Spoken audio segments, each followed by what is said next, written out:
کم از کم 12 کروڑ پاکستانی لڑکیاں اپنے حقوق کی اسلام میں پرچے کریں گی قیامت والے دن. آج جو زندہ ہیں, جو گزر چکی ہیں وہ بیچاریاں, ان کے تو گئے, ہمارے نانا اور دادا کی تو لگ گئی, بتا وہ نہیں بچنے والے. مگر اللہ تعالیٰ ان کو آسانیاں دے, اور ہماری دادیوں کو بھی آسانیاں دے, دانیوں کو بھی, کہ وہ معاف کر کے فوت ہوئی ہوں. ورنہ اللہ کی قسم بچے تو نہیں ہے. دیکھیں میرا رول نہیں ہے, یہ اللہ کے رول ہیں, ہم نہیں بدل سکتے یہ رول.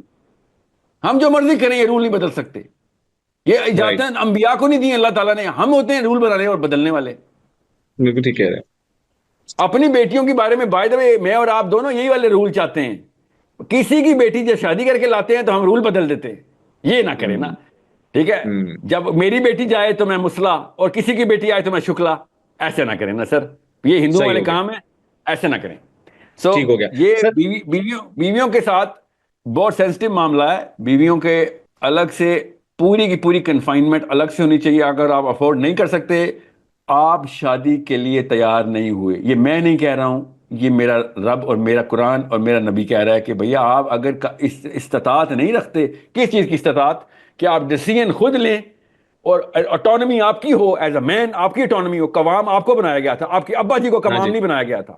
کہیں پہ لکھا ہوا ہے کہ آپ کے سسر قوام ہے, کوئی ایک آیت دکھائیں کہ سسر قوام ہے.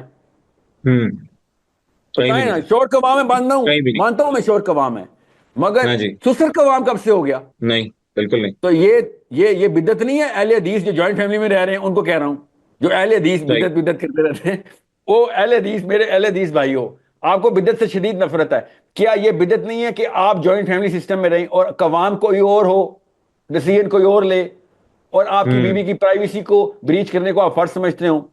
اور باقی دیوبندی بریلوی بھائی اور اہل تشیع بھائی, وہ تو بدعت کو اتنا سینسٹیو ٹاپک نہیں سمجھتے. تو آپ اس کو بدعت ہنسنا کیا کہ ایٹ لیسٹ لڑکی کو بتایا کریں کہ ہم بریلوی بدعتی ہنسنا والے ہیں, جوائنٹ فیملی میں رہیں گے, ہم دیوبندی بدعت ہنسنا والے ہیں, ہم تمہارے وہ والے حقوق بھی تم سے چھین لیں گے, کیونکہ ہماری عقیدت کے تقاضے ہیں یہ. ہمارے بڑوں کی عقیدت کرو گی آ کے, اور ان کے پیروں سے لے کے سر تک کی تمام خدمت تم کیا کرو گی, اور اس کے پیسے بھی نہیں دیں گے. اپنے آپ کو مسلمان بھی کہیں گے ہم. شادی کرے گا آپ, اپنی بیٹی دے گا آپ؟ نہیں, کوئی نہیں دے گا, سوائے ان لو کے دونوں کے جو اپنی بیٹیوں کو گھروں سے خود دھکے دے کے نکالنا چاہتے ہیں, اور ان کو سمجھتے ہیں ان کی بیٹیاں ان پہ بوجھ ہیں. ان کو تو ان کی بیٹیاں آخرت میں پکڑیں گی انشاءاللہ.